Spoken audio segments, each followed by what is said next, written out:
आप सभी का आपके अपने चैनल धर्म शक्ति में स्वागत है। जय माता दी दोस्तों। नवरात्र के प्रथम दिवस की आप सभी को बहुत बहुत शुभकामनाएं। इस वीडियो में हम जानेंगे कि माँ शैलपुत्री कौन है, उनकी उत्पत्ति कैसी हुई, उन्हें शैलपुत्री क्यों कहते हैं, माता रानी को प्रसन्न करने के लिए उनकी पूजा विधि, मंत्र, उनका प्रिय रंग, प्रिय फूल और प्रिय भोग, माँ शैलपुत्री की कथा और उसका महत्व। शैलपुत्री देवी दुर्गा के 9 रूपों में पहले स्वरूप में जानी जाती हैं। माँ शैलपुत्री ही 9 दुर्गाओं में प्रथम दुर्गा है। शैलपुत्री का अर्थ है पर्वत की पुत्री। संस्कृत में शैल का अर्थ पर्वत होता है और पुत्री का अर्थ बेटी। पर्वतराज हिमालय के घर पुत्री रूप में उत्पन्न होने के कारण इनका नाम शैलपुत्री पड़ा। वृषभ स्थिता इन माताजी के दाहिने हाथ में त्रिशूल और बाएं हाथ में कमल पुष्प सुशोभित रहता है। अपने पूर्व जन्म में ये प्रजापति दक्ष की कन्या के रूप में उत्पन्न हुई थी। तब इनका नाम सती था। इनका विवाह भगवान शंकर जी के साथ हुआ था। इस वर्ष शारदीय नवरात्र 3 अक्टूबर से प्रारंभ हो रहा है और 12 अक्टूबर को समाप्त हो रहा है। घट स्थापना नवरात्रों की प्रतिपदा तिथि अर्थात नवरात्र के प्रथम दिन हम करते हैं और नवरात्र का प्रथम दिन ही माता शैलपुत्री का दिन होता है। इस बार नवरात्रि के कलश स्थापना के हमें 2 शुभ मुहूर्त मिल रहे हैं। 3 अक्टूबर को घट स्थापना का शुभ मुहूर्त सुबह 6:15 से लेकर सुबह 7:02 तक है। दूसरा मुहूर्त दिन के 11:46 से लेकर दोपहर के 12:33 तक है। तो आप अपनी सुविधानुसार इनमें से किसी भी समय आप घट स्थापना कर सकते हैं। नवरात्र पूजा में प्रथम दिवस माता शैलपुत्री की पूजा और उपासना की जाती है। इस प्रथम दिन की उपासना में योगी अपने मन को मूलाधार चक्र में स्थित करते हैं। यहीं से उनकी योग साधना का प्रारंभ होता है। चैत्र नवरात्रि के पहले दिन माँ शैलपुत्री की पूजा के साथ घट स्थापना की जाती है, यानी कि कलश स्थापना के साथ ही नवरात्रि पूजन की शुरुआत होती है। माँ शैलपुत्री की पूजा विधि आरंभ करने से पहले सुबह उठकर स्नान करके मंदिर की हम साज सजावट कर लेते हैं। उसके बाद कलश की स्थापना कर पूजा आरंभ करते हैं। कलश की स्थापना की विधि मैंने पहले ही अपलोड कर दी है, जिन्होंने नहीं देखा हो वो देख लें। माँ की मूर्ति और तस्वीर को सिंदूर से तिलक लगाने के बाद लाल रंग के पुष्प अर्पित करते हैं। माता शैलपुत्री को लाल गुड़हल और सफ़ेद कनेर के फूल अत्यंत प्रिय हैं, इसलिए माता को पूजा में ये फूल अवश्य चढ़ाएं। माता रानी को पीला वस्त्र और सुहाग की सामग्री अर्पित करते हैं। माता को पान के पत्ते पर रखकर लौंग का जोड़ा और इलायची भी अर्पित करते हैं। इसके बाद माता को मौसमी फल और मिठाई आदि अर्पित करते हैं। सफ़ेद बर्फ़ी, घर पर बना दूध से बनी हुई मिठाइयाँ, हलवा, रबड़ी या मावे के लड्डू आदि चीज़ों का भोग लगाते हैं, जो कि माता को अत्यंत प्रिय है। माता के समक्ष घी का दीपक जलाते हैं।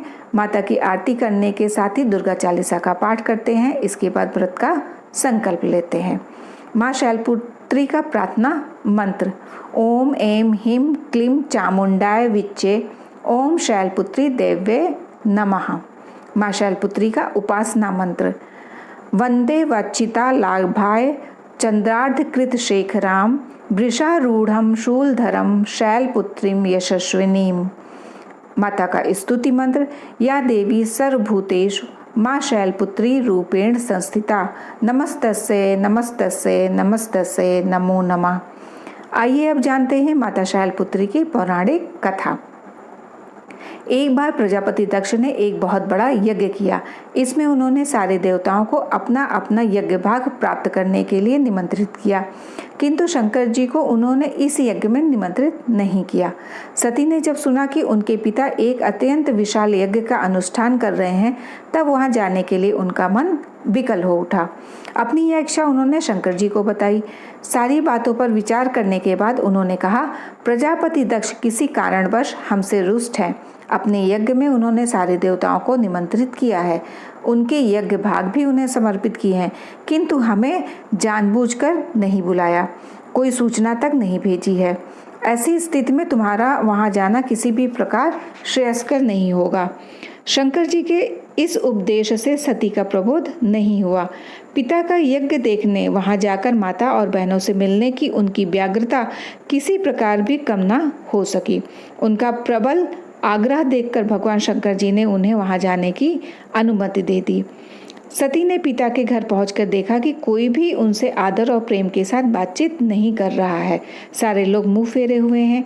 केवल उनकी माता ने स्नेह से उन्हें गले लगाया। बहनों की बातों में भी व्यंग और उपहास के भाव भरे हुए थे। परिजनों के इस व्यवहार से उनके मन को बहुत क्लेश पहुंचा। उन्होंने यह भी देखा कि वहां चतुर्दिक भगवान शंकर जी के प्रति तिरस्कार का भाव भरा हुआ है। दक्ष ने उनके प्रति कुछ अपमानजनक वचन भी कहे। यह सब देखकर सती का हृदय क्षोभ, ग्लानि और क्रोध से संतप्त हो उठा। उन्होंने सोचा, भगवान शंकर जी की बात ना मानकर यहाँ आकर मैंने बहुत बड़ी गलती की है। वह अपने पति भगवान शंकर जी के इस अपमान को सह न सकी। उन्होंने अपने उस रूप को तत्क्षण वहीं योगाग्नि द्वारा जलाकर भस्म कर दिया। वज्रपात के समान इस दारुण दुखद घटना को सुनकर शंकर जी ने क्रुद्ध होकर अपने गणों को भेजकर दक्ष से उस यज्ञ का पूर्णतः विध्वंस करा दिया। सती ने योगाग्नि द्वारा अपने शरीर को भस्म कर अगले जन्म में शैलराज हिमालय की पुत्री के रूप में जन्म लिया। इस बार वह शैलपुत्री नाम से विख्यात हुई। पार्वती, हेमवती भी उन्हीं के नाम हैं। उपनिषद की एक कथा के अनुसार इन्हीं ने हेमवती स्वरूप से देवताओं का गर्भभंजन किया था।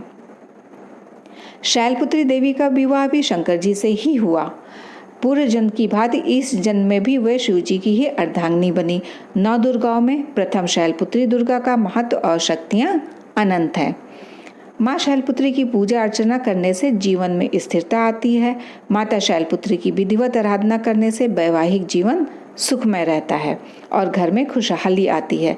इनकी अर्चना से मूलाधार चक्र जागृत होते हैं, जो अत्यंत शुभ होता है। साथ ही नवरात्र के प्रथम दिन माँ शैलपुत्री की पूजा से चंद्रमा से जुड़ी सभी प्रकार के दोष दूर हो जाते हैं और सौभाग्य की प्राप्ति होती है।